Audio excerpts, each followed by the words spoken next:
Okay, I am going to call the meeting to order at 6:32 p.m. And there's been a lot happening in the last 3 or 4 hours, so I'll do my best to do everything correctly, but it may be a little disjointed at times. Let me just say that I'll do my best. Let me start by saying there are, I think there are 2 additions to the agenda. Yes, I was having trouble remembering the second one. So the first one we will do after the consent agenda, and it is a request for her release from contract that was not received in time to be sent to you. So Mark will explain the details, and we'll need to make a motion on that.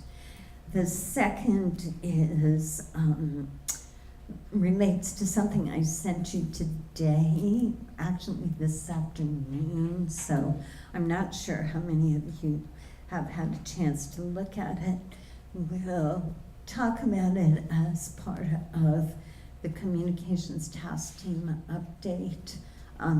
It also relates to the policy committee, and it is the whole discussion we had last time about Facebook, Twitter, having a blog. So Liz can't be here tonight, neither can Al. So Diane will be updating us, but there is a proposal / protocol that the testing would like us to approve so that they can start using Facebook and Twitter, etc.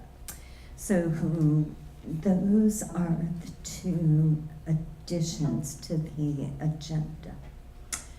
I don't see anyone here for comments from the public, so let's move on to the consent agenda. And let me just say a couple of, not yet. Let me just say a couple of things first, and then I will certainly understand if folks want to pull some of these items from the agenda.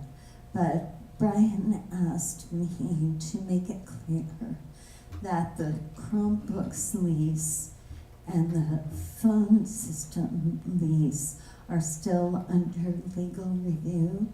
So if we approve those, then it's with the understanding that we're approving execution of the final lease if it's determined by the legal review to meet the parameters in the documents. And I will need to pull the copier and printer lease because there's some specific language that we have to have in motion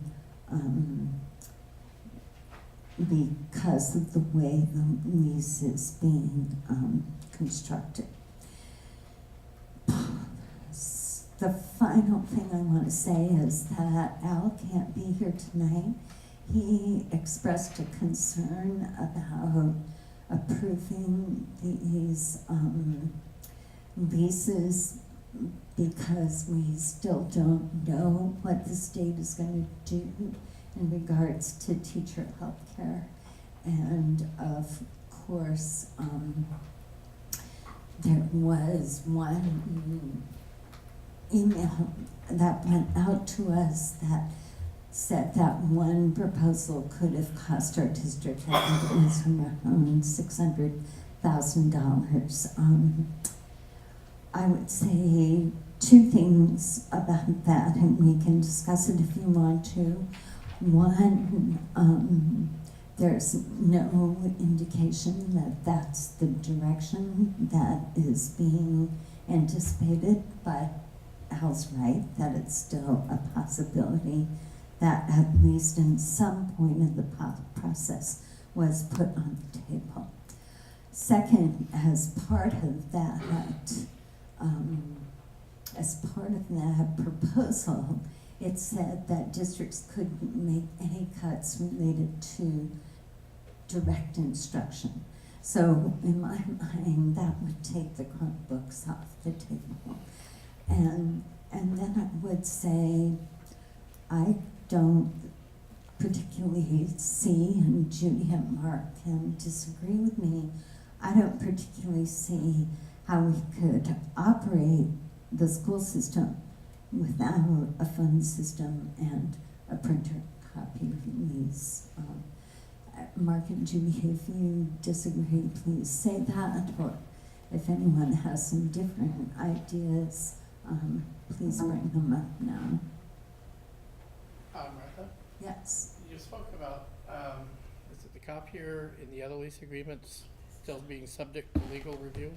Yes. Prior to finalization?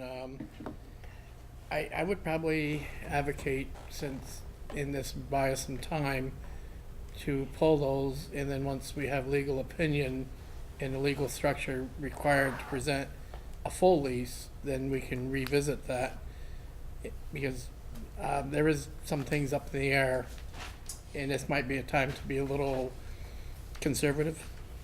So the challenge is timing and the fact that these things need to be in place.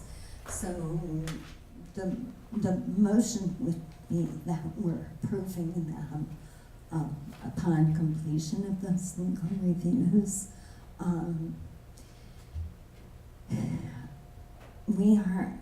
It's possible we'll meet again before August, but it's going to be challenging to meet again before August. So I would just ask you to think about that. Patrick. I'm not sure what the best way to approach this is. For a large part of this contract, they give subtotals rather than specific item by, line item by line item, which I understand that, we're not really supposed to go through with a fine-tooth comb. But, this is what I do for a living, phone systems and that sort of thing. And some of the pricing was really concerning for me. Just on some of the things that I did see, because I know that these prices are not matching what you can get items for new. In some cases, they're off by factors of hundreds of dollars for something that we're buying 5 of. So I'm wondering why. We're literally overspending thousands of dollars just on this one itemized thing that I've looked at. So I think you're going to need to ask that we pull the phone system bit from the consent agenda in a minute, and then we can have that discussion. Okay. For right now, are there any other comments about the concern that Al has raised? Diane. Given that the legislators are meeting tomorrow and the next day, is there any way to contact them, express our deep concern and a few other things as to why we don't want that $600,000 removed from our budget, and if they could possibly find some other procedure of working things out with Governor Scott, that would be appreciated. I'd rather not remove that money because we had planned on spending it appropriately. And to suddenly have it jerked, we're essentially having the carpet jerked out from under us because of the governor. I'm not thrilled with the prospect of what it will do to the system for the kids. And our whole object is for the kids. So, and of course our staff, it's nice to have them operating with equipment that works and functions as a whole. So I look as that is possibly something that we lobby our appropriate So, if there's a consensus of the board, I would be happy to compose an email to our local legislators indicating that. What, Brendan? Well, I was just gonna say, I think it's a little too late for us to register any last minute concerns. My understanding is that a deal has been reached and they're gonna come tomorrow to Montpelier to just hammer out the details and try to get everybody on board. So, Well, that's pretty recent news. yeah, so, Except that I don't believe the deal has been shared No. with the legislature yet. that's right, it hasn't. So, the people who've been working behind the scenes, from what I've heard, are bringing a proposal to the table tomorrow that some people have, supposedly struck a deal with the governor on. So it may be too late to register any last minute complaints or concerns. They still have to vote. Yeah. So I don't think it is too late, frankly. Keely? One point raised in the email from the VSBA today was that a key detail that presumably when they're hammering out details they could discuss is what year this goes into effect for. And if we could emphasize that our board is most concerned that changes do not retroactively affect budgets that have already been passed for 2018, that detail might still be on the table. Yeah, good point. And presumably, even if there are political opinions not shared by Al and Liz, who probably have voted for very few of the same people in their life, we might all decide, agree on that detail. Right. I will just, Martha and I had done a lot of communicating with our legislators and the leadership before the veto, and have weighed in on various versions that had been out there before. Not knowing where they're leaning or going right now does leave us to maybe that place of minimally whatever you do, hold this year harmless, which frankly is difficult to imagine how they get to reconciliation on a budget, but Martha would know that better than I. But I would say we haven't been silent. We just haven't weighed in the last month, probably. Right, and we haven't weighed in on behalf of the whole board. We have been very clear when we've been writing that we've been writing as individuals. So if it's the consensus of the board that I write an email tonight asking that they not agree to anything that will affect the FY18 budget that we have already passed, I will do that. So I'm looking for nodding of heads. Sure. Yes, okay. So, Resolution or anything like that, or just perspective? And could we add to that the sentiment, if there were any truth to the study group that might get together, that their results of the study be made available in advance of the November or December date they were talking, there's been rumor of something mid-November-ish or something, which would. I think I'd like this communication from the whole board to just focus on that one point. I think if you and I individually want to write, and any of us individually want to write about some of the things that were in the VSBA alert, I think that would be really appropriate. But I'd like, if you agree, I'd like our message from the whole board to be really clear and really simple. Does that make sense? Okay, good. All right, so let's move on to the consent agenda. I am pulling the copier and printer lease. Patrick, the phone system. Is there anything else that anyone would like to pull from the consent agenda? Okay, then I'm going to ask Marla to make the motion. Okay, I will move that we approve the consent agenda, which consists of the minutes of June 6, 2017, and approve professional appointments of Joel Hermanson, Math Integration Specialist at CTE, Caitlin Kernett, Middle School Science Teacher at ADL, and Cassandra Gengras, .5 FTE Art Teacher at Hiawatha, and that we approve the tax anticipation resolution, and that we approve the Chromebook lease with the understanding that it will be executed after the final decision with legal, After the final legal review, right, the final legal review. review, okay? You got it? All right, there's no discussion on this motion, so all those in favor say aye. Aye. Opposed, say nay.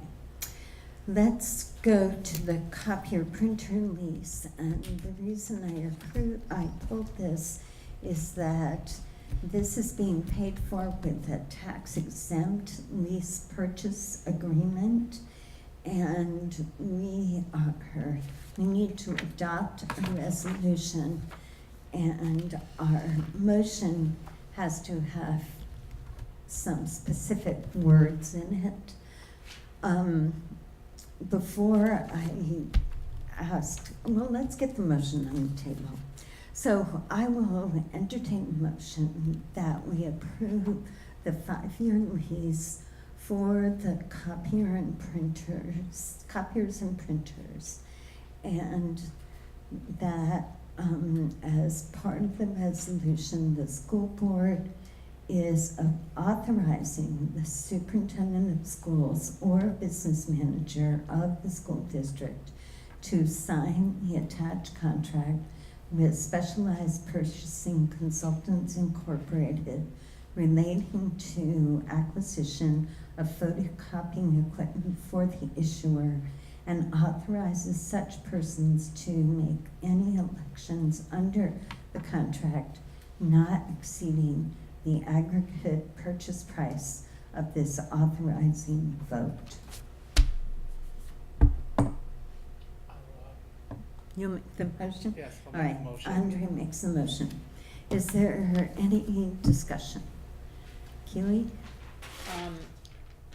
I was not able to discern why, in the beginning of the resolution that we were sent, there's a mention of MST Government Leasing LLC, and at the end it's the Specialized Purchasing Consultants Incorporated. Are these two separate entities with separate roles, or is one a typo? I'm not sure. That's what Brian gave me, and I'm anticipating that this information has gone out in greater detail than normally a board would see. So he just said it was most specific that we have that language at the bottom approved. So I can't answer your question, Caitlin. So I'm going to be guessing here, Kimmy, and that may not be good enough. But I'm guessing that MST is the issuer of the tax-exempt lease.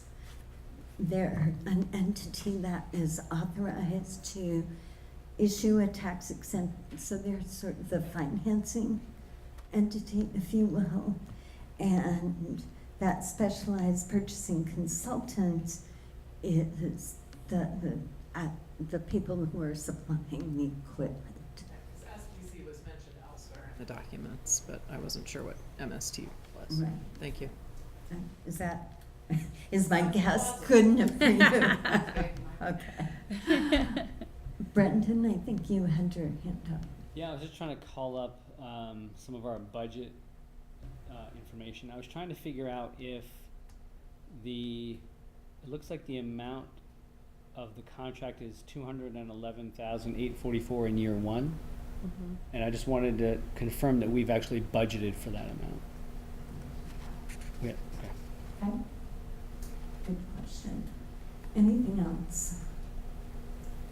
All right, all those in favor of the motion authorizing the resolution on the copier printer lease, say aye. Aye. Opposed, say nay.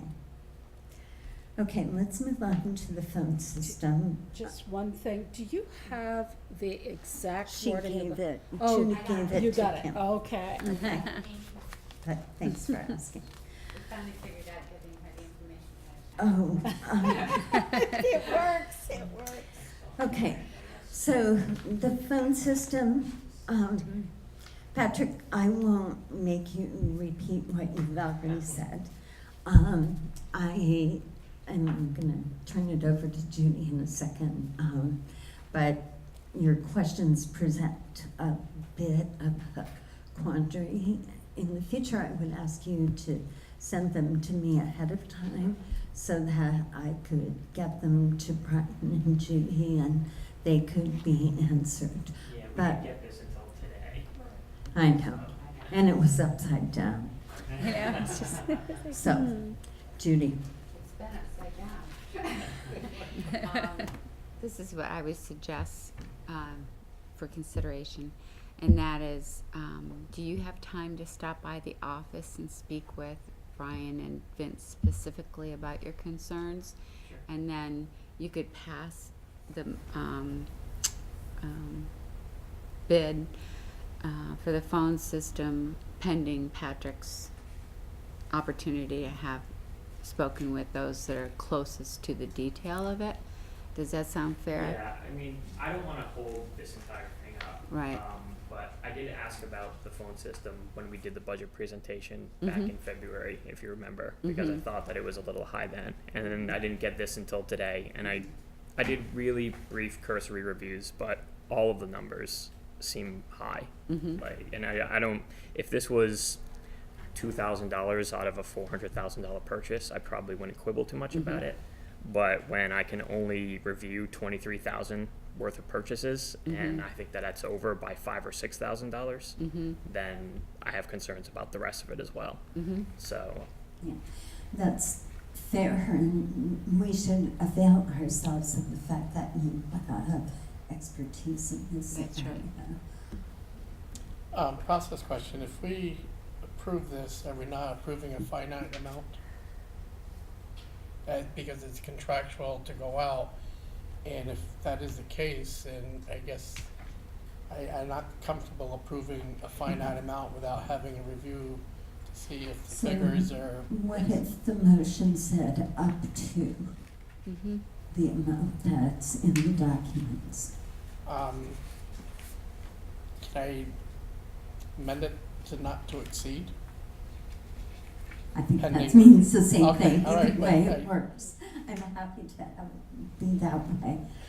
But I guess what, I'm, I'm sorry, Go but I know it's up to the amount, but I would feel more comfortable if we had a definitive amount following review with the discussion. so I think if it says up to or not to exceed the dollar amount, which somebody's gonna have to give me because I don't have the document. I could pull them up, but then I lose everything else. Thank you very much. All right, so I'll entertain a motion that we approve the phone system lease in an amount not to exceed. It's more than just a lease though, isn't it? It's the upgrades and the lease. So, the phone system upgrades and lease not to exceed $436,302. And I'm not gonna put anything about you in the motion, Patrick, but we'll understand that you're gonna have a conversation. Okay? Thank you, Brendan. So in the document, the copy of the contract that we received, there was an option 1 that was significantly cheaper, and I'm just wondering if anybody can explain the differences between the two options and why we chose option 2 versus option 1. think option 2 is cheaper, right? I can only say that There Brian. should be an option to rotate your document on your screen. Happy to come around. Still upside down. I think I hadn't fully downloaded it. I think I have it up in the preview. Thank you, Beth. Judy, what were you saying? Well, I was just gonna say, in the materials that Brian sent, under the phone system, he said that the materials from Twin State Technologies outlining the scope of work and proposed costs to perform the upgrades and integration. The full and final lease is currently under legal review. So seeking authority to execute the final lease if it reflects the parameters outlined in these materials. So these are like the background materials. And what he's saying is the final lease is under review, and I'm sure you'll have the opportunity to see the finality. The thing is, we're trying to give you the information in advance because we have to do the ordering and installation, and you're not meeting again. So that's why the materials came to you kind of in this format, because they are still under review. Brendan, would you feel comfortable, since the motion says not to exceed, if Judy takes your question back to Brian and he provides a written response for the board? That would be fine. I have a second question though, Okay. that may be connected. In our capital plan highlight presentation to the public about this particular item, it earmarked $399,000, and so we're actually coming in higher. The rest is in the budget. I'm sorry? The rest we had put in the budget. So some of it's equipment, some of it's the Capital, lease. gotcha. Yeah. That's helpful for me to know. Yeah. That's good. I know, I almost suggested that Brian should be here. Well, it's challenging for us to make an informed decision without answers to these questions, and I understand, I'm not blaming anybody, I'm just saying that, you know, when you have these significant, almost $1 million worth of contracts coming to the table, to not have the ability to get questions, answered is challenging for us as a board. I absolutely agree, and I'm sorry that I didn't ask that Brian be here. In retrospect, I should have. And Brian is fine if, he said if there were any questions, feel free to email him directly, and he can email. Well, let's do board protocol, Yeah, I'd rather. please. All right, then email me your question directly. I will forward it. This bid has been out there since the end of last calendar year, so I think Vince really is the one who's got a lot of the technical background. Right. Patrick more perhaps than Brian does at this Well, point. Maybe. Then Yeah. Brian will go to Vince. Yeah. Keely. Since in the Chromebook contract motion, we mentioned pending final legal review, could we mention in this pending final legal and whatever the term would be, fiscal or decision-making or Yeah. financial administration review? So why don't you make an amendment to the motion? Okay, I don't remember what the existing motion is. Can I just amend it to add a few I words think on you the can end? just amend it to add some words. Then I propose that we amend the motion to add the words pending final legal and administrative review. That's good. And that would cover both their concerns and anything else that turns up. That's excellent. Any discussion on the amendment? Let's get that passed if we can. All those in favor say aye. Aye. Opposed say nay. Kim?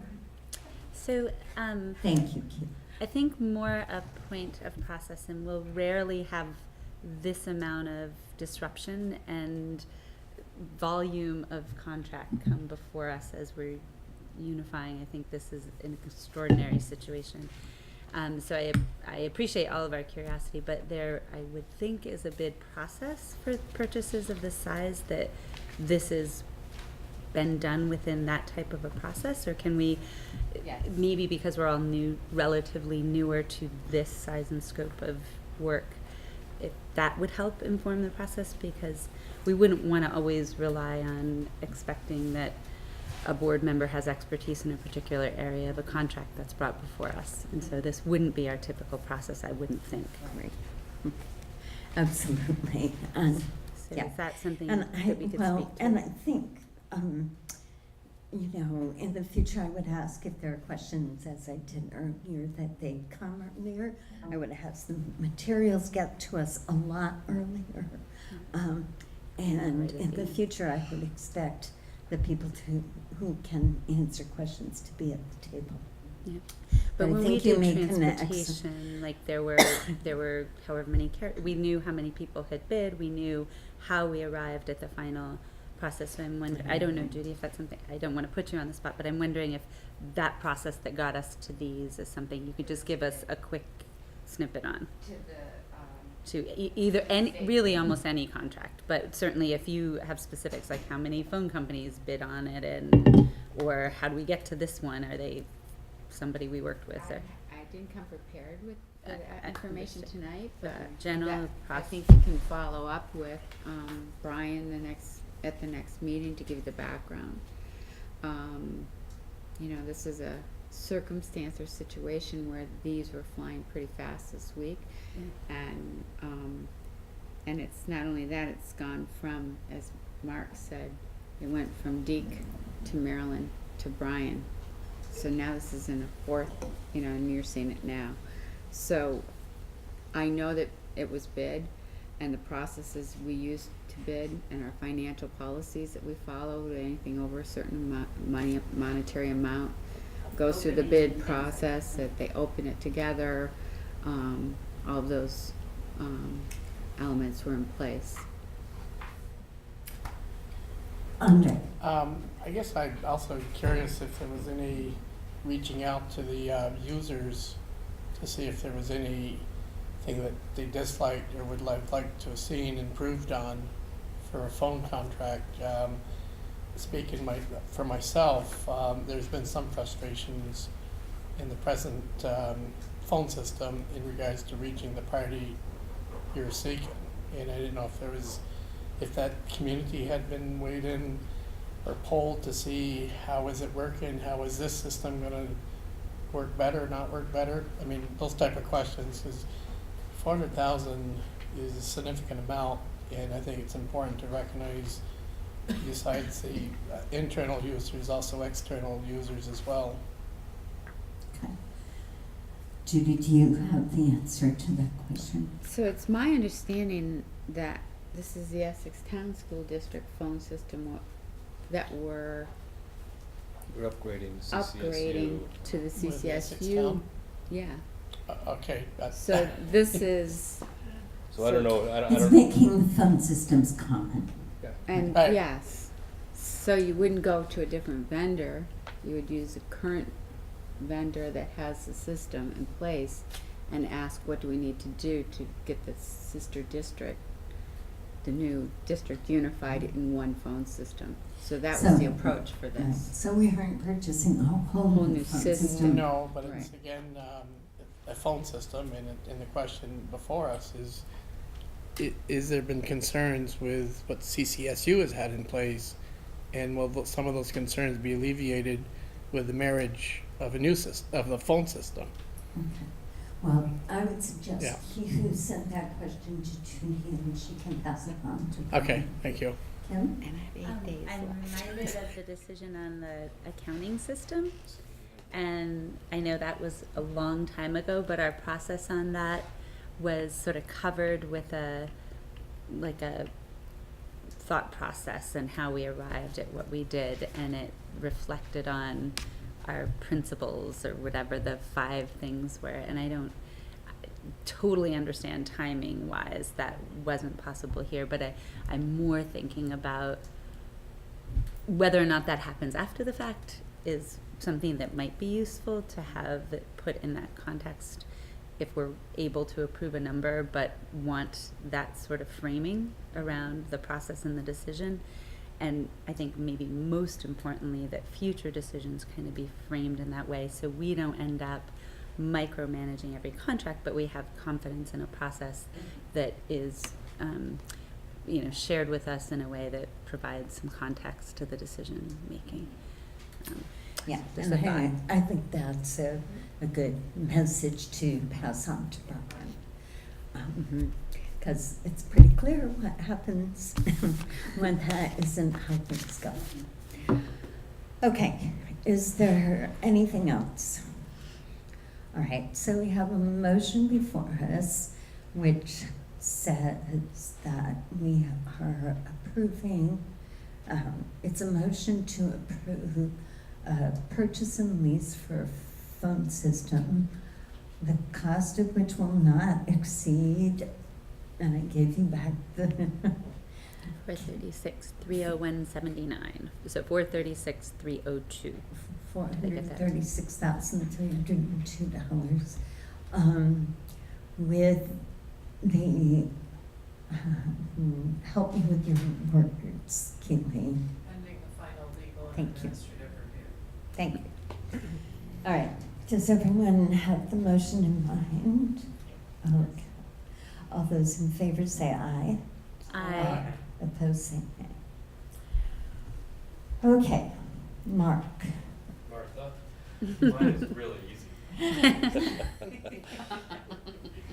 How would you like me to just share what happened yesterday? Yes, Okay. please. So we have an educator in Essex Middle School. He's just finished his second year. His name is Ben Ellsworth. He has signed on to work with us at Essex Middle School, and his real heart is in physical education. It's where he wants to be in his career, and a job opening came up in this region, and he applied for it, and he was offered the position yesterday mid-morning. So after a couple different communications and meeting with him face-to-face, I approved his request to be released from his 17-18 EWSD contract. So I'm asking for the board to approve that recommendation. What was his position in? A special educator in the middle school. How hard is it gonna be to replace? Harder than if it were in March. But I'm confident with Kevin Briggs, the principal, and Dylan McNamara and Aaron McGuire. I think that this is a great place to work, and I think we're confident that we'll find a suitable alternative. So I'll entertain a motion that we release, Ben Ellsworth. thank you, Ben Ellsworth from his contract for the 17-18 school year. Thank you. Is there any discussion? All those in favor say aye. Aye. Opposed say nay. Okay. Let's hope some of the rest of the agenda is easier than that was. So, to open the school board business of the agenda, section of the agenda, I want to take a few minutes to thank Mark and Judy. And I wanted to do it before we got to the end of the meeting, and we were all exhausted. But since this is your last meeting with us, I want to say a heartfelt thank you on behalf of the board. This has been an extraordinary year. It's required an extraordinary amount of time and dedication on both of your parts to make this transition happen to the degree that it has. And we are so appreciative. So I did a little baking. You should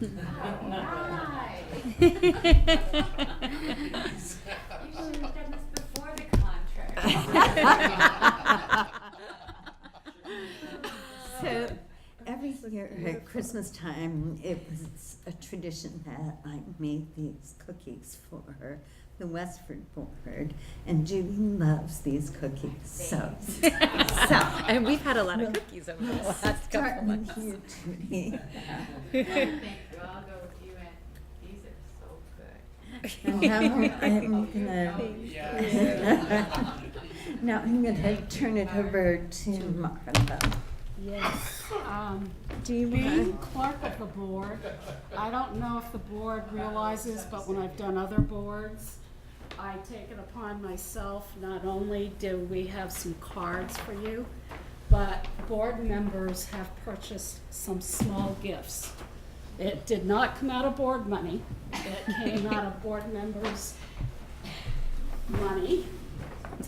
And Judy, we couldn't find the pink waiters. And colors. now, you can see today was crazy. I'm sorry I didn't get that nice little logo off. But what we're worried about is what you're gonna do with all your spare time this summer. So please do open them if you get a chance so everybody can see it, because it was kind of a smorgasbord. So I think people would get a kick out of it and it would lighten your leaving, because I'm ready to ball. Sure. And to add on to Martha's point, there is no amount of reimbursement that a board could do for the dedication that the two of you had during Red Study and all the hours you were at our meetings. And this past year, it was more difficult than I thought it was going to be. And I am so sorry we put you in this spot. I mean, This has made it all worthwhile. yeah, we spent a lot of money on it. And you guys can have this, you can fight Thanks, over the Marla. bag. Thanks, Martha. Why, thank you. Does anyone else want to say anything? Brendan? Well, I actually, concur with everything that's been said. I've had the opportunity to work closely with both Mark and Judy. Mark previously as a member and chair of the Essex Town School Board, and then with both of you during the Red Study, and now with Judy as a member of this board. So I have had the opportunity to witness firsthand your dedication to these communities and to our kids, and the amount of work that you both have put in over the last couple of years has been heroic, and we are all in debt to you, not just the board, but the communities as well. And we are so grateful for the work that you've done and the how you've left us in really good shape to be successful in the future. So thank you very much. Thank you. Yeah. Having worked with Judy initially as a principal, and then being released to go to assistant superintendent, and then becoming a superintendent, it's been recognized as success stories that have gone along, and how enriching that the community has been in what's gone on for our kids. I would extend that to Mark. I wish he'd stay on another 5 years, so we test your mettle as well. I've been very appreciative of this past year with both your efforts, joint efforts. No small feat, no underachievement by any stretch. It's been very noticeable. Thank you. And this says, I am not doing anything today. Perfect. What else did you get? I know. It's like, oh, I got that lovely Thank you Amazon very gift much. card. Yeah, Nice. great. Reading material. Reading materials. Yeah.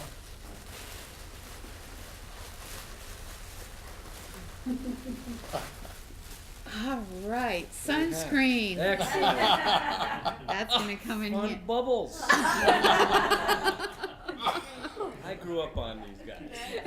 What are you gonna do with retirement? You guys, you're gonna be so bored. Look, little derelict on the side, drinking and blowing bubbles. I got the pink bubbles. Take mine away. Oh my.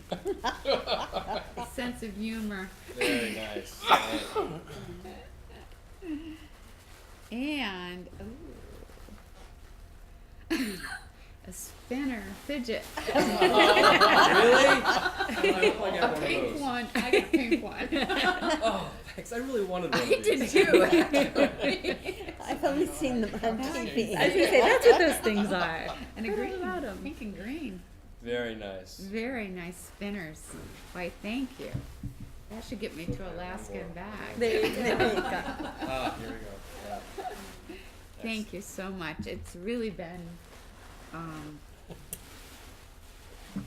interesting journey. We were going to question your integrity if you said a pleasure. And really, we certainly could not have done anything that we did without your support. Oh my goodness, during the course of the year, it was, there were times, especially when you do the evaluation tonight, that we all stood steady during, losing our COO unexpectedly, like the day before she was supposed to present the budget, and we all teamed together. And I think that it was good to have each other, but it was good to have you wrapped around us. So we couldn't have done it without you and the support of this community and the incredible kids we serve. Yeah. I agree.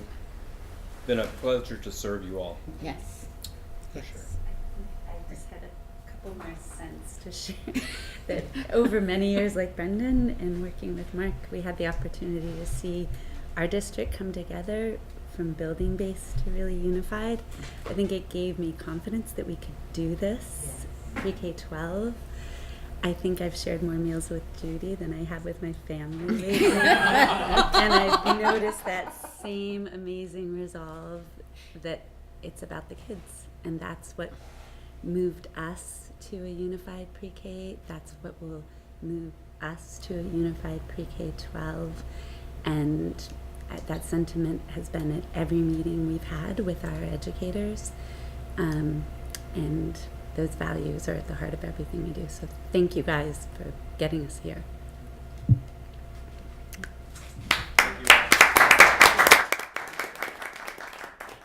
And we expect you to come back and report at the end of the summer, with tans and sunburns. Looking glad. Take some videos. With your koozie. Yeah. Thank you. All right, well, we needed to take a moment, and this seemed like the right time, so thank you. Thank you. Thanks for the cookies. Okay, so moving on, when Mark and Judy and Kim and I met last Monday, Judy suggested that we should ask the board to appoint the officers, which are myself, Kim, and Marla, as an executive committee and authorize us to sign documents during the month of July if something comes up that can't wait. So does anybody have questions about that? Keely? Would we be informed? Absolutely, yeah. And certainly if something extraordinary were to come up that we needed the Wouldn't weigh-in feel of the board, comfortable, right. we would talk if we were to believe that to be the case. We can call a special meeting. It's just, of course, challenging to gather people. So for the things that are more likely to come up in the month of July, not the extraordinary things, we can hope Martha's there, but if not, at least one of the three of us can make ourselves available. Brendan? Do we know when our next regular meeting will be held? I think it's August 1st, actually. Oh, is it? It's the first Tuesday in August. I will not be here. All right, then I'll entertain a motion that we appoint the three officers of the board as an executive committee, and that we authorize any member of the executive committee to sign contracts, etc., during the month of July when the contracts are time sensitive. I'll make that motion. Okay, is there any further discussion? All those in favor say aye. Aye. Opposed, say nay. Excuse me, I should, under discussion, do you want to warn that executive committee meeting, should you need to get together to sign? No, I think what we're authorizing any member. Okay, so you're not coming of- together as a group? No. Okay. And I think I said that clearly in the Okay, motion. sorry, I guess I wasn't listening. Okay, I'll talk to you after. Can I just Yeah, go imagine, ahead. if we were to need to meet, then we would want to warn it, and it would be warned probably as a special meeting, so it would have a short advance that would be Right, you only necessary. have to do it But 24 otherwise, hours, we could I think. just go and sign if it's that type of a thing. Yeah, but it would just be One of us needing to do. No, I'll do it. Okay, so I don't want, could we move a step forward, please? I don't want to spend a ton of time on the board self-evaluation tonight. I just got the results today.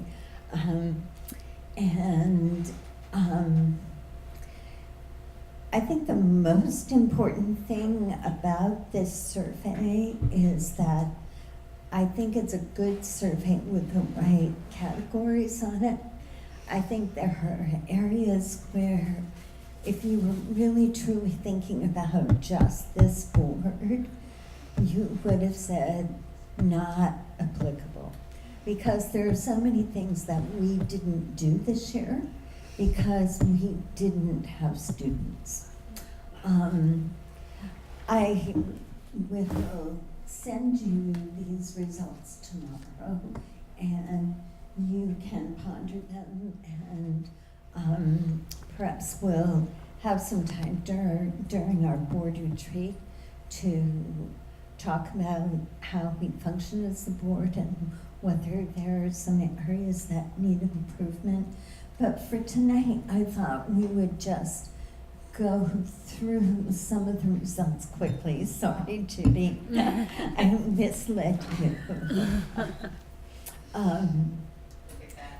So the first, I think, 4 questions were create a vision for education in the community. I think that's the work we're doing next fall. Frankly, we did create those 5 statements that we used in our decision making. So people had different ideas about how they answered these 4 questions. So let's just move through those because I think it's fairly consistent that either people didn't think we had done it or they thought we'd done okay. The policy questions, I think this was an area where there was clearly a lot of agreement and where we could say that we had done the work. We will need to talk about whether in the future there are areas where we want to solicit input from the community and staff, and we will have to talk about a process for ongoing review. But this year, I think our focus was on getting those mandated policies in the books prior to July 1st. So the superintendent, educational leadership, achieving the vision. Again, this was hard because we weren't operating school districts this year. So I think people viewed this differently in terms of how they answered it. But I don't think there weren't any areas that I thought were ones that we particularly need to talk about. So we are working on evaluation. And monitoring progress toward vision, well, we're clearly not doing that yet. Hopefully we're doing it at our legacy board levels. So let's move through those. So let's stop at 14. It says the board regularly evaluates its performance in meeting established board goals. So I think there were a number of ways to look at this, but we had a work plan this year, and I think we have achieved that work plan. but I don't think we did a specific goal-setting process, so there were lots of ways to view this particular statement. But as we've talked about, we did this, and we'll do something like this annually, and we're also thinking about some post-meeting reflection that we'll do on an ongoing basis in the future. Okay, let's keep going. Yeah, we're fine with policy. So I think there was pretty good agreement about the budget. So let's move through those slides. You can stop at 18. So that was the one area, did we engage the community in setting budget priorities this year? No, we didn't really do that. We offered lots of opportunity for people to come and participate, but I think that's an area that we'll want to think about for the future. Okay, let's keep moving. So 21 was a tough one because we didn't have a budget this year. I mean, we had the transition grants, but I think that made that people looked at it differently, clearly in the way they answered, but I think it was a tough one for this year. Engagement, I think there was pretty strong agreement in these questions. Let's keep moving through them. Student performance, I would say, well, we didn't do that this year because we weren't responsible. The budget. Okay. We didn't really have student issues this year, so I don't see any, we were in some disagreement about the answer to that question, but Keely? Just to understand the point of question number 25, Yes. stays out of staff and student issues, and then number 26 is like when we're in quasi-judicial hearings, which presumably 25 we were supposed to try to stay out of? So this means that when a student issue comes up, you read about it in the paper, you know the person personally, the board understands that they can't get involved because they may become the judges, if you will, of determining the outcome for that student or group of students. So these questions are designed to make sure the board is aware of their responsibilities. So number 25 essentially was let the administration handle the normal process. Yes. Okay, that's how I understood it, and it just wasn't entirely If it clear. comes all the way to the board, then that's what 26 is about. Okay. So collective bargaining, there's pretty strong agreement there. Let's keep going. And very strong agreement here about the code of conduct and no power outside the board meetings and open meeting law and respect among all areas that we're responsible for. So those were all great. And the responses on operating effectively were also very strong. Let's keep. If you hover over these when you get them in your own email, it'll tell you how many people answered. Right. Yeah. So 8 out of 10 responded to the survey. 9. I was late. 9. Oh, maybe something came in today. Then after the you. Me. Okay. Sorry. Good. All right. Like, we looked at this when we created it. Like, oh, shoot, I didn't do it. Okay. So these are all good. Let's keep going. That's I fessed good. up. All right. So I took a little bit of time, and you will get to read all of this when you get it. But I think in the strengths of the board, the pieces that showed up most often were dedicated, experienced, good communication with the public, and a strong work ethic.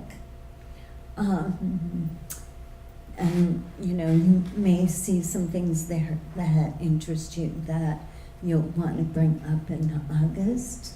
So let's move on. There is no consensus about where we need to improve. I couldn't pull this together in any way. So we can have that discussion in August. There was strong agreement that the areas where we had our biggest achievements this year were in hiring the superintendent, passing the budget, doing the transition, and getting the policy work done. And the last question was the 3 most challenging moments. And I think there was a pretty strong agreement about losing the CFO, that while we accomplished the transition was challenging, transportation is challenging, and negotiations are challenging. There are a few odd things mixed in there, but I think those were the large areas of agreement. So again, I think for first time this was good. I think there was pretty strong consensus in the responses. I think this is a great survey in terms of really focusing us on what our responsibilities are. So thank you to VSBA, where in one form or another all of these questions came from. We'll have some discussion in August. If as you spend more time with this, you think of things that you want to be sure we focus on at the retreat, I would love it if you would send me an email. Mark. I think it's great that you took a stab at this time of the year. I know it was a lot to think about, trying to wrap it all together, but one of the pieces of work that might be helpful when you meet is to talk about what are the performance standards that you're looking for in each of the goal areas, meaning what's the evidence, so you can calibrate around that, because everyone looked at the question differently. So having maybe a companion document that identifies what are the artifacts or the processes used to determine whether or not we met or didn't meet the standard.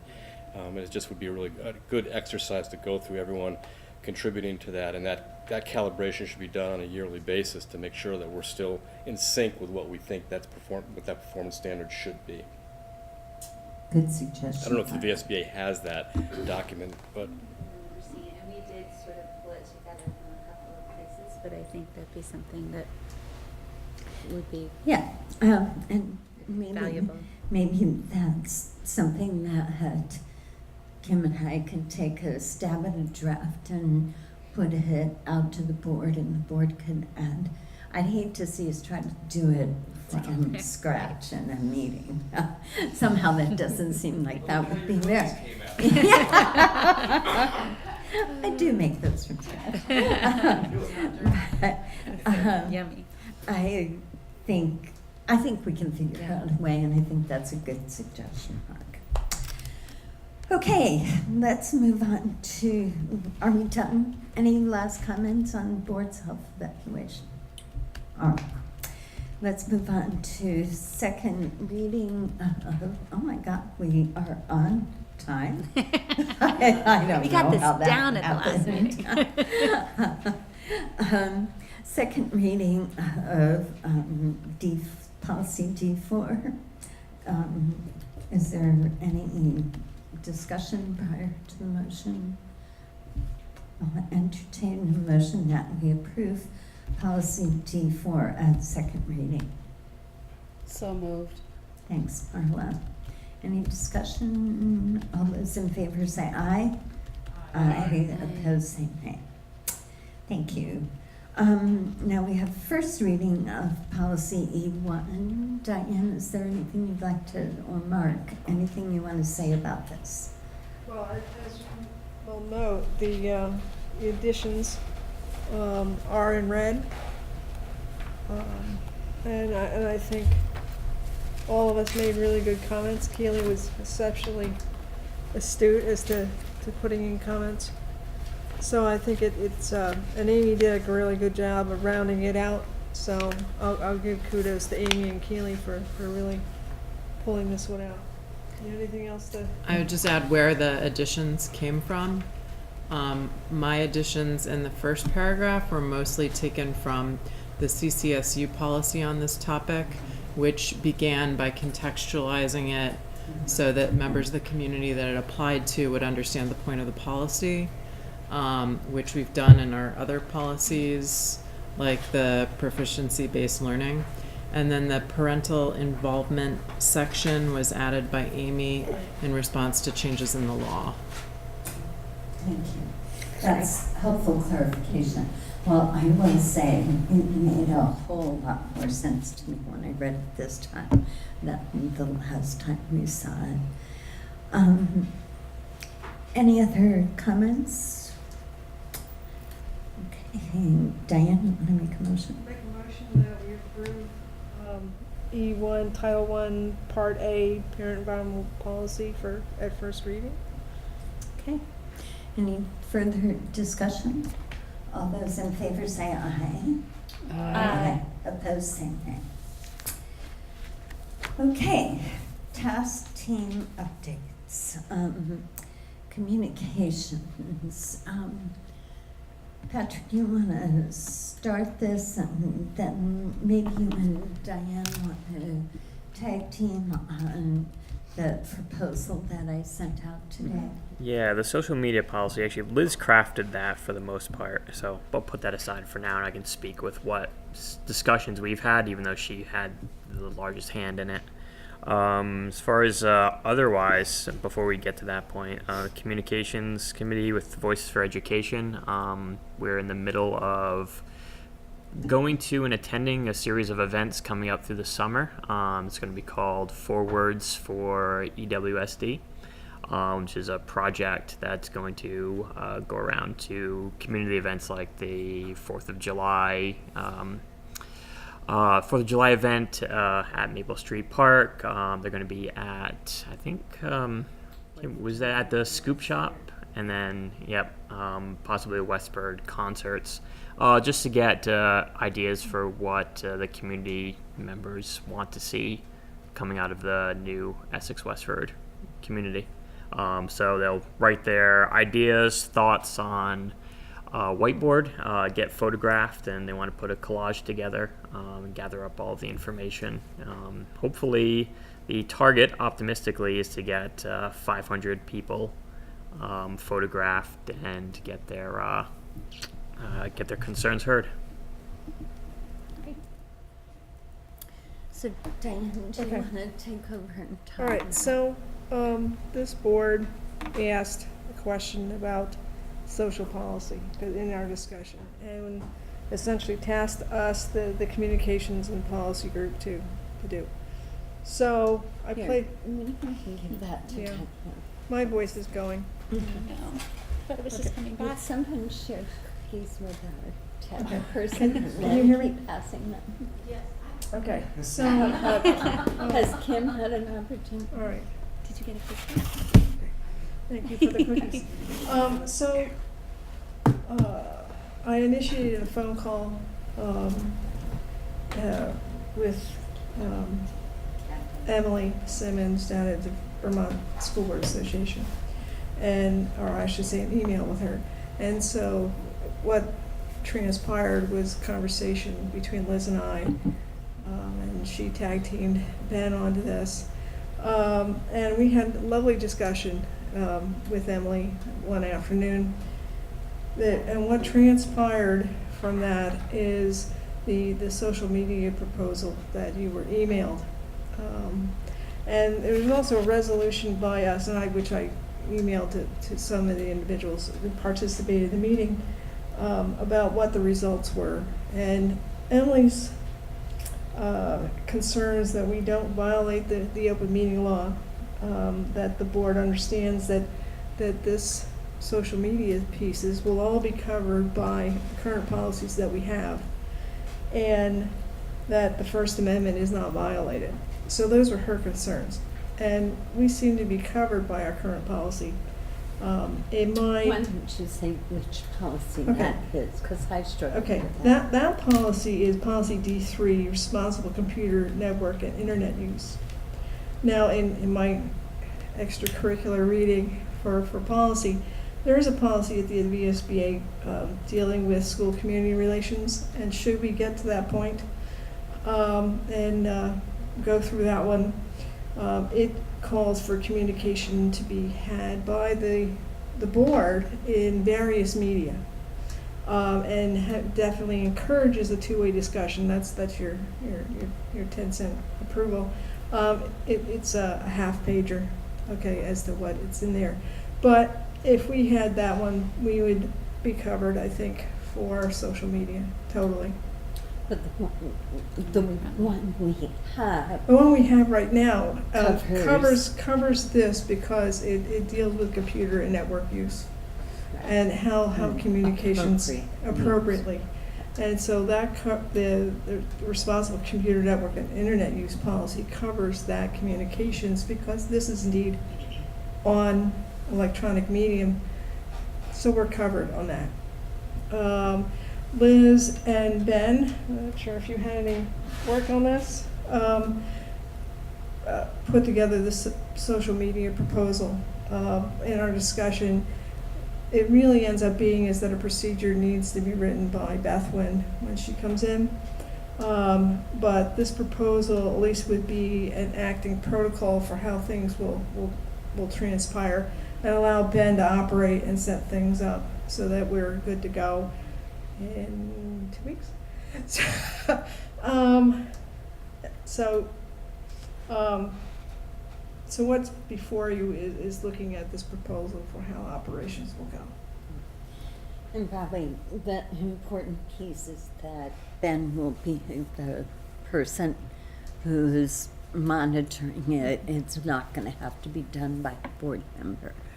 Right, it's a good policy to have someone in operations who's actually a staff member. There is no bias by a board member, okay? He's an experienced administrator, so that's always helpful. He's not new. So he understands how the rules of the road go. So it's a good choice. Question. Keely?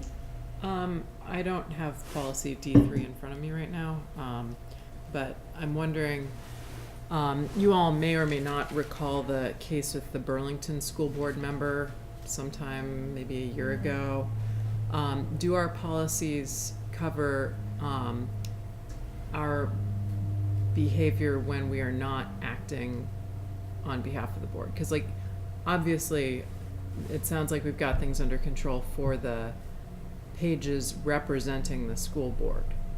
But do we have a policy that reminds us of how to comport ourselves I think when we aren't posting to that to site? interject is that if we're using school-based, if we're using our school account, then the policy would cover us. If it's our private account, that's personal, and the policy wouldn't cover that. The community expectations, on the other hand, this community has high expectations for people who have this office. So I would think that you would hold yourself to the appropriate standard, but that's just my.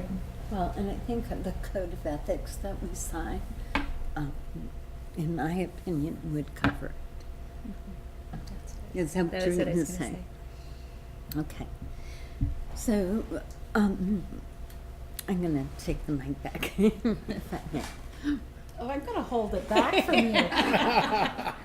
I'll leave you sing. No, she's gonna have it. We'll let Mark sing.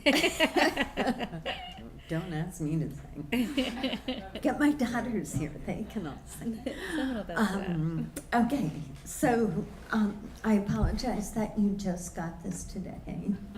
But once again, it's time sensitive, and, Liz is asking that we get this in place so we can start using Facebook and Twitter and a blog if we choose to. So, do people have any questions or comments before we have a motion? Trick. I sent it to Liz. I'm not sure if she put it in there or if it got missed in the email chain. I don't think there was any mention in there about the currently existing social media accounts across the school districts. Which is to say, I know that Ben's going to be monitoring them going forward, but I don't know if there's a mechanism, because right now my understanding is that some people just went and created social media accounts that are kind of associated with the school, but not officially associated with the school. Yeah, it's like sports teams have their own, cheer teams have their own. Some of them, I don't know if they're covered by the coaches of those teams or if they're just students who put them together. I don't know if there's going to be like an official list that Ben's going to have at some point, but it would be nice, because I'm thinking that honestly kids get in the biggest trouble these days on social media, and it would be great if we could say, if something popped up that was, posted by the, I don't think they're going to do this, but just as an example, the Essex cheerleaders, and it was a form of bullying or whatever, and we don't have to necessarily get involved with that, but it would be nice to know if, okay, this is an official social media account, or these are just students acting on their own. So I think that's going to be covered in the procedures that Beth is going to have to write. I think our focus tonight needs to be on what the board wants the board to do. Okay? All right. Any other questions or comments? All right, then I'll entertain a motion that we approve the proposal/protocol before you in relationship to the board's use of social media. So moved. Take your pick, Kim or Brendan. Rock, paper, scissors. Is there any further discussion? All those in favor say aye. Aye. Opposed, say nay. Is there anything else under communications? All right, Brendan, transportation. How do you say it like that? So, Because that's how I feel about transportation. Maybe it's not fair to project it onto you. So anyway, we published an update today on the website, and Ben and I have both been sharing it via social media. And not much has changed since our last meeting. I did communicate with Gary today, who kind of let me know a couple of things. The first is that CCR, the company in Westford, and Mountain Transit are actively communicating about where their routes might interconnect or touch. So they're not necessarily being super strict about town lines if they can find a way for their shared routes to work more effectively, with the goal of trying to minimize as much as possible time spent on the bus. So that was good news, and it sounds like that they have developed a really good working relationship. The thing that is still not has still not been delivered is a draft of the routes and the stops. And Gary was a little less enthusiastic about whether or not those are going to be delivered before the contractual deadline of mid-July. So that is somewhat of a concern, but not completely unexpected. The other bit of news is that, and just to make sure everybody knows, that the plan for Summit and Fleming is going to be an interim solution because a more substantial infrastructure overhaul of sort of the way it needs to be is not going to be possible by the first of the new school year. So it sounds like they're developing a plan that will involve using the Holy Family parking lot and maybe doing some work in that area to come up with a plan that will at least carry us through an interim period until a more permanent solution for that very challenging area can be completed. And the other thing that came out today is the fact that despite advertising and spreading the word about the openings for bus drivers for the new expansion. The company has not received one application. So Gary has been is going to be working with them to try to do everything that he can to support an effort to get the word out and to try to get applications flowing. Have they worked with the Department of Labor? I don't know. I mean, that's a logical place. Yeah. So it's something I could certainly 'Cause suggest to Gary. People on unemployment have to be looking for work, et cetera, et cetera. Right. And I don't know. Unemployment is low right now, so it makes it tough. Yeah, so I don't know the full extent of like what exactly has been done to get the word out. It sounds like Gary is ready to jump in with some suggestions about what they might do. But obviously that puts a significant, not having drivers will be a significant challenge for our new expanded busing system. So, Hey, so are you still looking for if you jobs? if you're looking for a part-time flexible position with great benefits, still get to work with kids. So anyway, that just popped for me today, and I've also been contacted today by Colin from the Essex Reporter. So I sent him obviously a link to the update, but don't know if I mean, I offered to answer any questions he has, but I don't know if it might help to use the Essex Reporter to get the word out that we're also looking for applications for bus drivers. But They've actually had ads in the Essex Reporter and the Burlington Free Press. Right. I've seen them. yeah. Yes. Just one thing to add on to Brendan, and it's just a thought process. The Holy Family Church in Essex Junction always has had a good relationship with the Prudential Committee. I mean, I think we plowed their parking lot for their wonderful acceptance of us utilizing it in the morning and in the afternoon. So at some point, we may want to just do a courtesy note to them, thanking them, whatever the decision is, for their continuing to help us. And I don't know if that's something Brendan's group might want to do, or Gary at some point, but I think it's worthwhile recognizing them. That's a good point.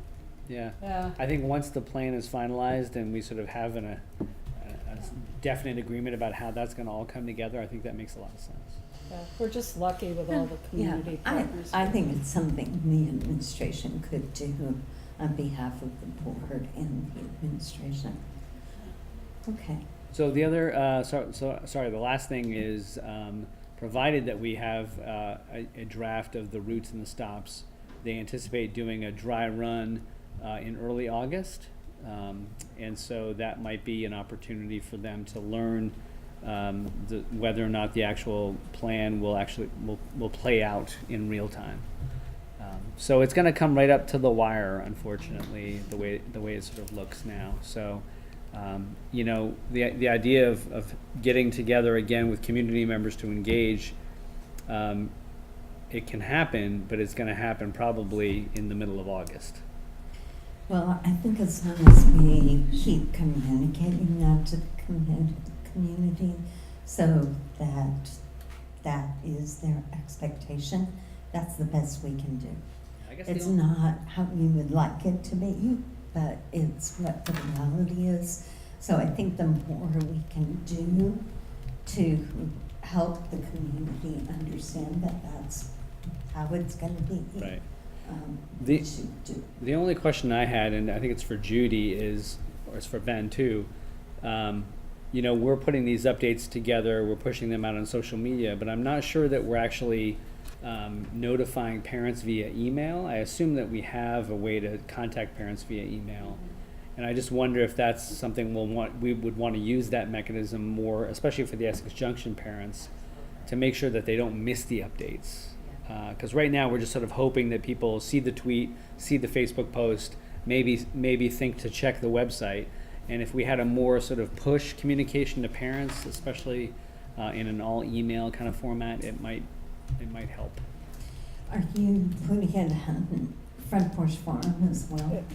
That has been the practice in the first update, so I'll check with Ben to make sure that that's Yeah, part of 'cause it. that's definitely what people read in Westford. It went on a front porch Right. forum today. Oh, it did, okay, Okay. great. All right. Keely, I think there's probably a huge number of ways that engaging people in August could be useful. And even if we don't yet know what those are, I think going ahead and planning for that would be great. I mean, from my perspective as a parent of kids who have never been on a school bus except for a field trip, you probably could put a school bus in a parking lot and get a whole lot of parents there with their kids to learn how to ride a bus. Right. Like, do you bring your tuba? Do you hit people with your backpack? Like, I mean, and it would be fun instead of sitting around being grilled by people, you know? So, So our own version of touch a truck. right. That's right. exactly. That's a great idea. I think that's a great idea. Yeah. Yes. Yeah, so I think, I mean, Kelly's point is a good one. Forms for everyone to sign up to work. Yeah, I mean, I think Kelly's point is very good. Like, even though, the details are fuzzy and we're feeling the anxiety about the staffing situation, I think we do need to pick a date and start planning for the next engagement. And if it can include touching a bus, that would be really cool.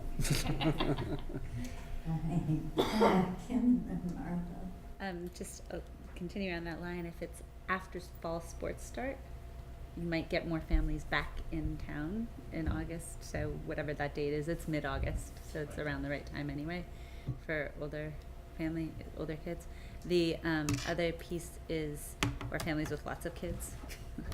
The other thought was if we had even the time range that people should anticipate buses will not arrive any earlier than this time or any later than this time. Maybe the earlier is more important, or later for families trying to get out the door to work so that they know whether or not they're better dropping their kid. Or I know that would be hard to pinpoint without them doing their dry runs to know what the routes look like, but we may have a range, and that would just be something maybe to ask Gary if that's something that's reasonable to provide some range, not a time, but some range for people to be planning for, because to plan in mid-August is a little late. Martha. Question, I know pretty much the focus is on the junction, because of all the new transportation there. But how is it for staffing because we added new buses for Westford. I don't think the town of Essex had to add new buses. Correct. So how's that going? Do they have the staffing for the Westford? Because that's a different contract area, right? It's a different contractor, but they've had advertisements out too. As far as I know, they don't have hires either. So, They're in the same boat. yeah. Yeah, Gary said that as of today, he didn't have an update from them about staffing at Westford. Okay. Andre?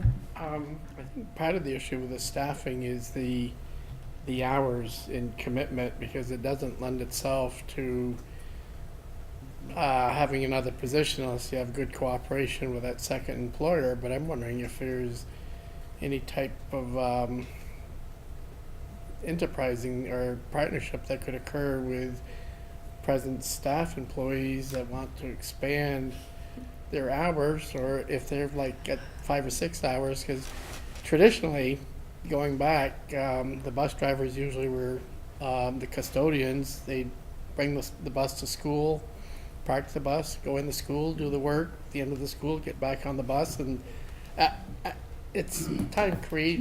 We've certainly in Westford had bus drivers who were paraeducators as well. But I'm wondering if it's time to start No, that's a good suggestion. creativity It's here. worth thinking about. Anything else, Kimmy? They could try advertising to all the people who are on the ASEP or ESEP, however y'all pronounce it, list of substitute teachers, since those would be compatible for part-day substituting. Sure. Andre? I know with the bus drivers, there's a special endorsement in training before, but is this something that the transportation companies offer as an incentive to get people on board? You mean to pay for their CDL? I think the state runs those programs, but I'm not sure. Because- They have incentives, I think the incentive now is $1,500 sign up. Sign up. Right, okay. Yeah, just Okay. thinking. all right. Okay, policy. Anything you want to add to what we've already talked about tonight? Okay. No, we're good. This isn't on the list, but Marla and I met tonight on superintendent evaluation. Marla, you want to do a 2-second update? Well, Martha and I met tonight for a few seconds and Well, a few more than that. a few minutes, few seconds. And Martha has checked with the VSBA site. They don't have an evaluation model to share with us. They will come in and help do evaluations from what Martha found out. Also, another piece of what Martha needed to do was meet with Kim and go over the Essex Town evaluation model versus to make sure we're all up to date. And that has not occurred yet. And then the third piece is we aren't going to hold another meeting until Martha and I get a chance to meet with Beth sometime hopefully towards July, end of July. So it's kind of, we're studying what we've got and pulling paperwork together, but we don't have any answers for you yet. Okay, any questions, comments, Diana? Not on this. Did we need action on the social media proposal? We took action. We Okay. approved it. Okay, I just wanted to make sure. yay. I know, I just did. No, I totally I get didn't check it. it off my list, and so I'm going, wait. Okay. You had the mic. Check. Oh, that's right. Okay, anything else on task teams? Then let's move on to state and local updates. Let's start with local. I'll just start us off with the fact that we have received a letter from the Board of Trustees of the Village of Essex Junction, and they are going to provide us the space for the ACE program rent-free for the next 3 years if we need it for all 3 years. So that's excellent news. Other local board updates, Kim? We wrapped up our last meeting and approved the resolution to transfer properties, and had no visitors at our meeting and no further questions on that topic. So that was, while that actual document was pro forma, it was, it's nice that we have it all set as well as all the other local boards, for that to be an easy entry into the logs for each of the communities and having that paper trail really clean. So that was great. And we had an opportunity to hear from all of our principals and leaders, and Mark included sort of reflections on growth and opportunities and hopes for the new district. So it was a really nice way to wrap up our work together. And it was a love fest, a little bit like the earlier part of this, so we couldn't really help ourselves. So, but really grateful for the support of that group of folks working through all those years, and for Brendan's wisdom and helping me figure out how to be a leader on that board, because I was just so happy to be his vice chair for all those years. But left us with Cashel to pick up the torch for him, and that was a great fit. So we had great people who I've encouraged to remain engaged and involved, and I have every expectation that they would. So I think that's probably true of all of our local boards, and we shouldn't forget that, and find our ways to make sure those strong voices remain engaged in our work. So, Good. that's great. Marla? I believe we did meet the Prudential Committee, and we did the same thing with our land. It was a resolution, but we also did find out we had to vote to have the board voted to have Mike Smith sign the documents. Because there was some question about whether we had, Yep. So that's legally taken care of. I think we're finished. I think we're done. And I gotta say, I love our group of trustees, the current trustees. They are fabulous. They work well with the school system and seem committed to students and caring about the students in their community, which I think that's just one example. Excellent. Andre, you want to update on Westford? I think it was last week or the week before regarding last Monday with the other committees that were in town that had voiced concerns on the easements, and I think it was a very respectful meeting. Concerns were shared, and tomorrow night we're meeting once again with the select board in joint meeting to go over the easements and receive, I guess, feedback from the other committees that have been working with the select board regarding the easements for the land transition.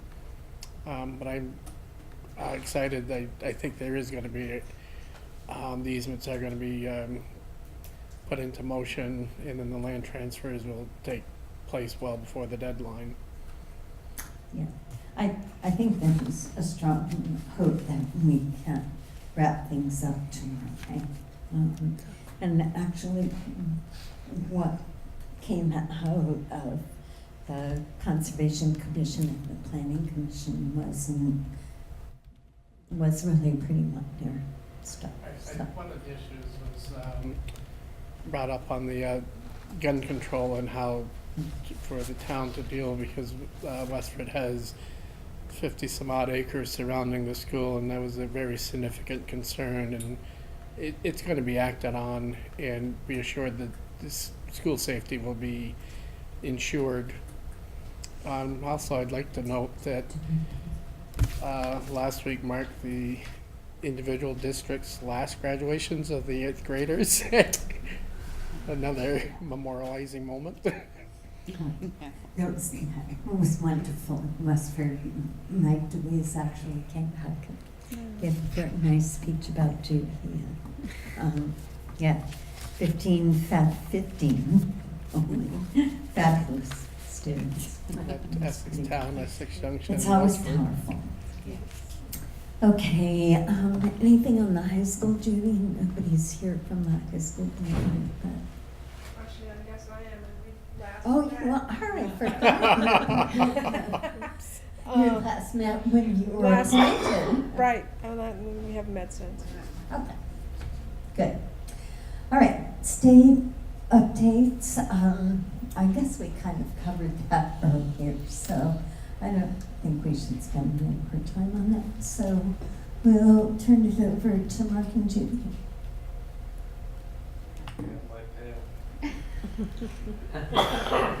I'll be brief. As I reported out last time we met, a lot of things are starting to fall into place. I know that Judy and I feel comfortable where we are, as Brenda said, leaving the district and leaving Beth and her leadership team. I think that we've done as much as I think we humanly can. I think we've ticked off the things that are most mission critical, and there's a lot to be done in the future. I mentioned last time we met in June that we had a collaborative piece of work between Westford Village Schools K-8 and Essex around doing some specialized reading instruction. We've run 2 professional development days yesterday and today, and I sat in for about a half an hour with educators from all 3 districts, with an expert from out of town who's helping them learn more training in the area of specialized reading. And it was just a really cool experience to have, knowing that this is going to be our future very soon, where we've got educators from this unified union working together towards common outcomes for all kids. Amazingly talented group of teachers. I was just so impressed with the energy that was in the room for a warm day in June in a cafeteria at the elementary school. It was really exciting. Ellen Thompson and her team, who are designing the new EWSD web, it'll be launched on July 1st. They have put in amazing amount of work. She's been doing the rounds this week. She's starting with the high school tomorrow morning with a couple of her colleagues, reviewing some of the processes that have gone into developing the site and what they can expect as it starts to roll out. A big part of that is the ADA compliance piece, and how that's just been a game changer across our nation, and what we need to be cognizant of going forward, not only with the web but also other social media like Facebook, like Google Docs, and how that needs to be designed in such a way that it is compliant in all those federal laws. Brian, it's wonderful to have him on the team. We've seen there's been a lot of Brian sightings. I think he will offer, those of you who know Brian, and I don't, but I can say without reservation that he is an amazing asset to the team for lots of different reasons. Just in my couple of times meeting with him, I think he brings a holistic look to a position that otherwise may be relegated to just, a very small piece of what we're all about. So I think he's just a tremendous asset, and one who I think will just be giving gifts to us for a long period of time.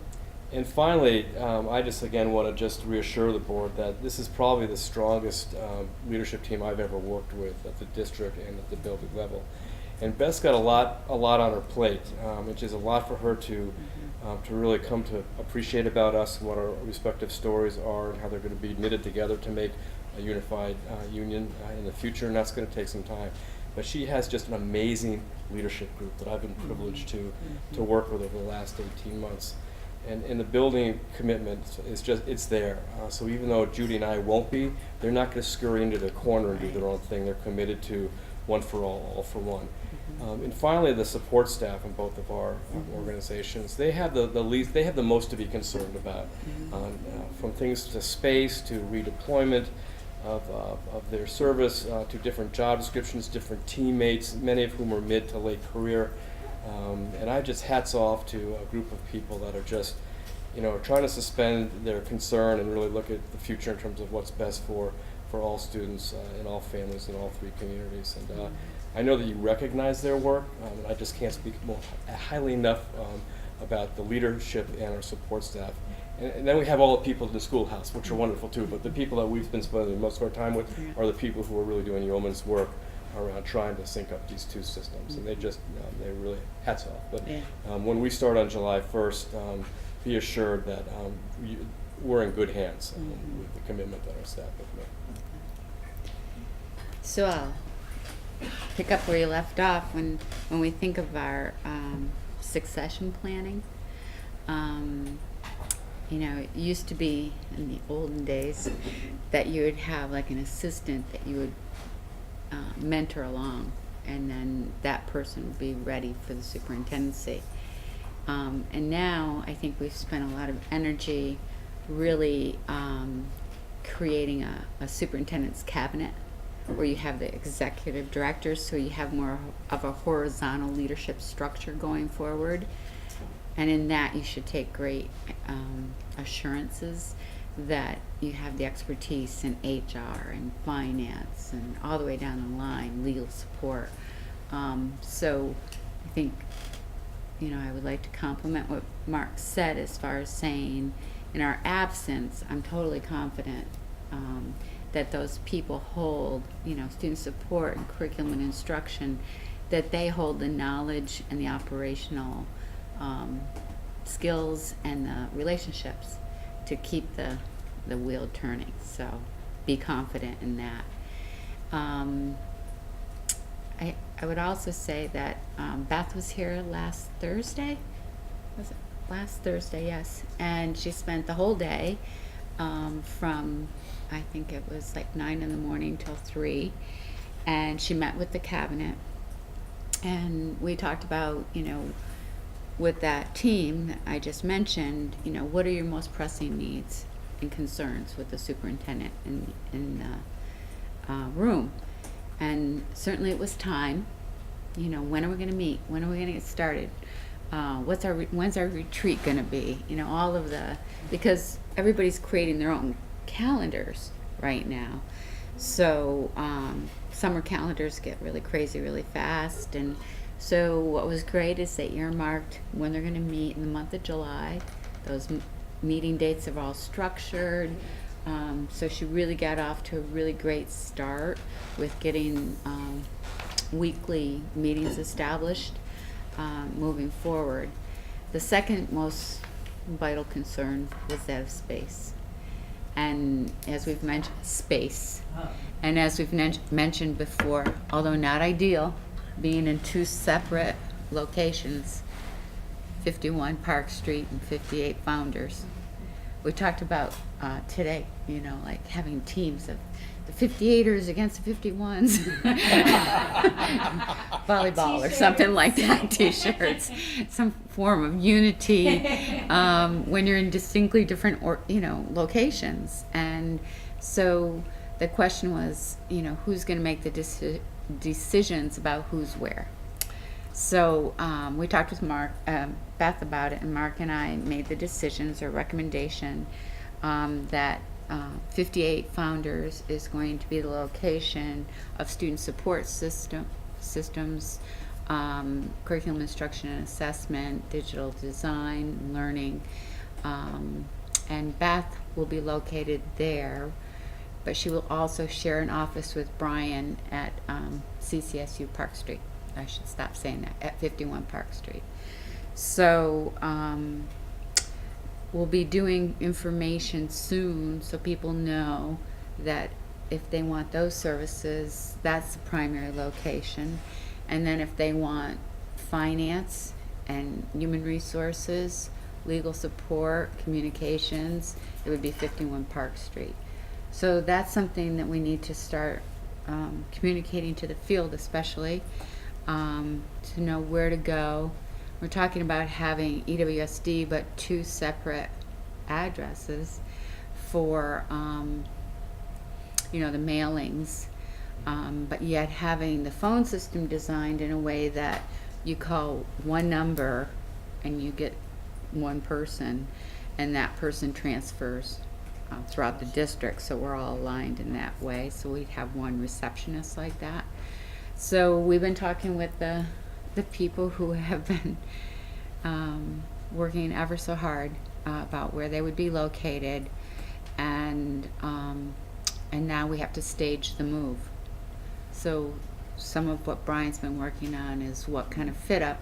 We don't want to do too nice a job of fit up because we don't want to spend a lot of money fitting up someplace that we don't want to be very long, but really encouraging Beth and the team to think about if there is a new location, how soon that could be possible, and then how would the district consider using 51 Park Street, for example, or 58 Founders if there's a whole different location for educational purpose. You know, certainly we've talked a long time, and the board should be aware that there's always a need for some alternative settings, and so those will be further discussions I anticipate you having down the road. So it was very productive. I think that probably in another week you'll see people beginning to do the move, and it's really there's a lot of stress involved, especially for finance right now, because finance is probably different parts of the organization go into full swing at different times of the year, and finance is popping right now. The Tyler system has been populated. They've been running payroll, testing payroll. So we're good for payroll. Everything this year has been like right up to the, even transportation, right up to the wire, you know. It's they're moving on that, and Marilyn continues to come in with support for Brian during the transition there as well. So those are some of the central office updates and Beth's transition. As far as your transition grant money, you've spent it all very wisely. So you are officially broke. But in 8 days, your July 1st money will come rolling in. Yeah.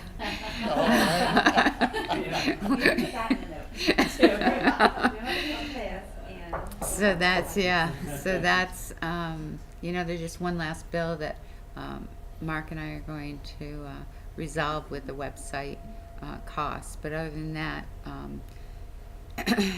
there's some continued negotiations, bills that'll come in, but we've budgeted for that to continue with the new district.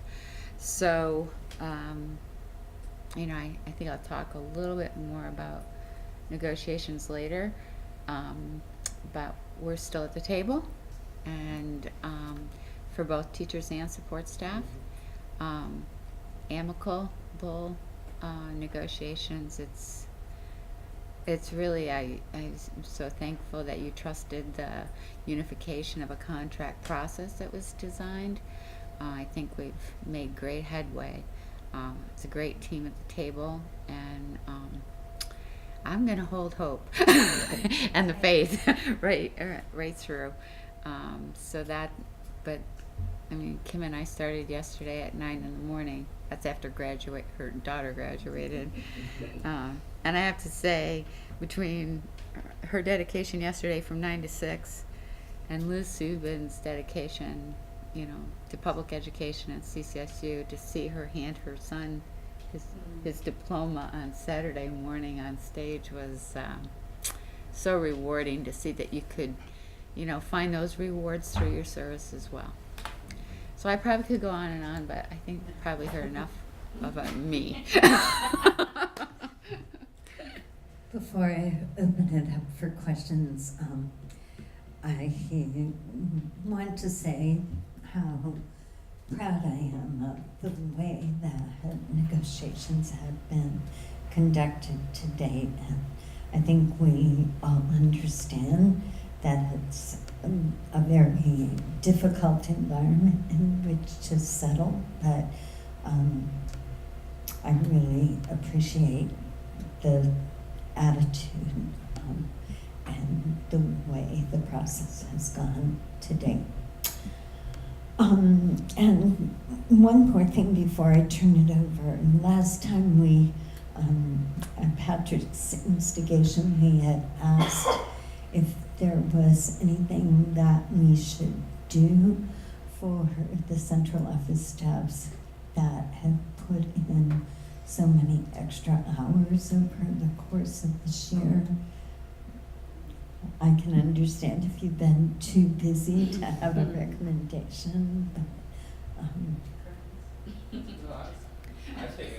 Say it with flowers and a card. I think that it's the simple gestures I think that are meaningful, and to me that's would just be really well received from people if there was some flowers and a card to each 58 and 51, the 109ers. That's up for 109. I don't know what that means, but I think that would be very, very nice, and I think well received by folks. That's a simple thing to address. That's a great idea too, because if it happens like during that first week of July, that some of the movement will happen, it could be a welcome basket of something, because people are changing locations between the offices. so we can do a double, Once we have money. Yeah, we have to do it July 2nd or 1st. Not the Can week. we coordinate with Ben and set it up, or? Sure, I'll take care of that. Nice, nice. Pardon? An extra load of cake. That might be That's actually a great idea. I think Martha should make some extra cookies for all the staff Their at both time. buildings. No. Okay. Anybody have questions or comments for Judy and Mark? Question Yeah. I have is, now that we're broke, are we gonna get a report as to how broke we are? Yes, I can send that to Martha, and we can send that out, and you can see where everything was expended. I do want to do the web transfer piece, and we still haven't received, as I said, we were in negotiations all day yesterday, so we haven't received final bills But anything that's left, At some appropriate time. Yeah, It's absolutely. July, August, yeah, at some appropriate time. We got Brian now, he can That's get it right. to us in July. That's right. Yeah. Yes. Right. Just so we have a sense of impact, how many people are actually moving or affected by the moves? 3 from ETSD, 3, because Roger's retiring. Yeah, all HR business people. Moving to 51 Park Street. 51, and any from Park Street? Yeah, and then all of curriculum instruction and assessment and student support services are all moving. So there's 6, So right? 6, 7. 7 7 this of way, them. 3 that way. So you had enough office space? So We're down one office in Essex Town. We have a plan. Yeah, You do. Yeah. we're working on those last minute details now. Thank you again. As Martha said earlier, I mean, we knew it was going to be work, but I'm not sure we understood the scope of what we were taking on and how different it is from the unifications that are happening in other parts of the state, where it was just within an issue, and much different. Still some challenges, but not nearly as much to manage as has been the case here. And to that end, Mark was talking about, most of the change has really been at the central office level, and those are the people that have been most impacted. So coming soon, though, will be the greater impact with the teachers and staff. And there are many, many changes just in systems alone. In a new finance system, I could list 10 that they're going to be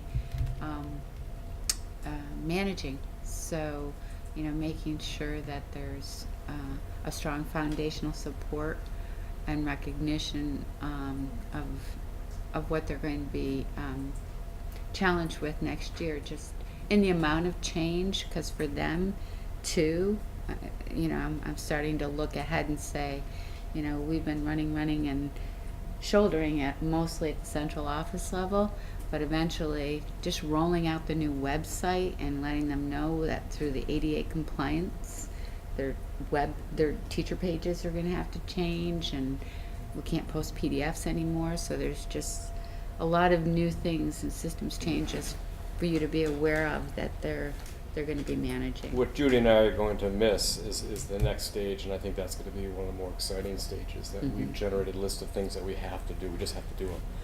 And now the list that we're generating, the things that we have the time to ask, why are we doing it? Because when you look at what's good for kids, you just don't say, well, let's just take a supervision evaluation model for teachers. Well, let's take the one that we think works the best without asking the question, what's the best type of feedback we can give educators to improve their practice? Why are we doing what we're doing? Going deeper into some of these topical areas that we just haven't had time to do because we haven't really needed to in some cases. But the next layer is stuff that really is going to impact learning. And I think that's going to be the work that Beth leads, that I think is going to be a really exciting part of our development as a new union. And exciting for the board as Yeah, well. sure. And will come with a lot more responsibility, but I've just been waiting until we can have more focus on students. So I think it'll be good. Just to piggyback on what you said and Judy and Mark have said, I know the turmoil, I'm going to call it turmoil, of moving is difficult, and the support staff that's at central offices. But I do know there's a little bit of anxiety lower within staff in the schools. There is anxiety there. It hasn't hit everybody yet, but I gotta say that the way the staff has always been in the junction, I know the staff of Westford and the town, we are so lucky in these communities, and it's so great to hear you in negotiations saying everything's still amicable. They have just always been there for our students. always, always, always, and to live in this community. So I hope it can continue. And I don't know if they realize how much board members appreciate them, because I work in jobs with other parents that are in other school districts. And I'll tell you, we don't have the turmoil or some of the issues that the other districts have. So kudos to everybody, your leadership, the staff underneath you. I just think we're blessed. And I hope it continues that way. Okay. Agreed. Thanks, Maria. Anything else? I was only thinking that if you guys are bored doing nothing, you could write a book on how to do the unifications when you're bringing the SUs together, because the next round that are the alternative structures are going to be very likely cross SUs and superintendencies, and there's something like 18 openings. I would think so. You may have to write it anonymously or something, I'm not sure, but I don't know. In all seriousness, I think that what happens next in the rounds of unifications, we are the hardest that's happening of the larger districts going under the Act 46 straight up preferred structures. But I think that these next rounds are going to have these challenges in bringing together districts that weren't working together before, and they'll probably be less resourced and smaller, and so there's wisdom to be shared. I'm sure you won't forget it over the summer. There were 2 more votes today. So, Plainfield and Marshfield and no, Cabot and Rochester. I think Cabot's deciding whether to stay, to become part, right? It was Montpelier and Oh, Montpelier, Roxbury. Right. And then Rochester is reconsidering. They're already positive. So maybe 2 more. Okay, so our next meeting is on August 1st. Does anyone have any specific agenda items for that meeting? I'm assuming transportation's gonna be on. I think that'll be on every agenda from now until who knows when. Because it just reminded me of this. If you have not done the doodle poll for the board retreat in August, only 5 people have done it, could you please do it ASAP? It's in an email from Ben that came last week. Yeah. And I'm kind of waiting because I can't ask for all those days off. So I'm waiting to see the majority of what day the majority of everybody's taking, so I can ask for that day off. So I'm kind of waiting. Right. So, so please do that. Okay, messages to the community from tonight's meeting. I would say thanking Judy and Mark should be a primary piece of the takeaway. What else do people think? I think the fact that staff will be moving, shifting locations, I think it's important for the community to know that that's occurring. Transportation update. Yep. Transportation update's actually already on from last one. I just edited it to include Right. the link there. I can certainly put it in again, but it would just be basically repeating. Okay. Yeah. Why don't the 2 of you try to figure out exactly what you want to say? And it probably wouldn't be a bad idea to mention the policy work that we did tonight. I think it's good to keep reminding folks of that. So also, you can put a dot on it that the board has approved all the state and federal mandated policies this year, so they're all in place. Except for second reading of the last one. Oh, that's right. Well, we can. On the cusp. We're very close. Almost all. Okay, anything else there? Then I will entertain a motion that we enter executive session to discuss contract negotiations. At? Huh? 8:37, okay. Thank you, Brendan. Any discussion? What we have that was, All those in I don't favor recall say the aye. list. Aye. Opposed, say nay. Right, that was And posted we today. will recess to the conference room.